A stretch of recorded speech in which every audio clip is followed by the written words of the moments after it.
সহ্য করতে করতে ধৈর্য হারিয়ে ফেলেছি, তবু মনকে বুঝিয়েছি আজ নয়তো কাল ঠিকই সব ঠিক হয়ে যাবে।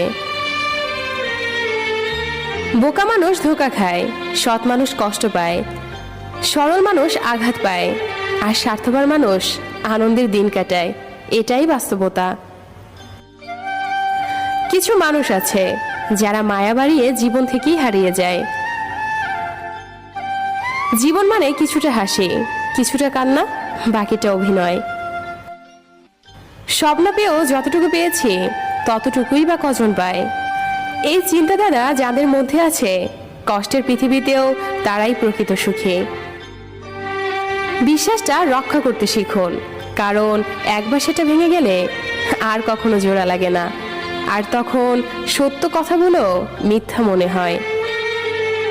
কাউকে মিথ্যা বলে খুশি করার চেয়ে সত্য বলে কাঁদানো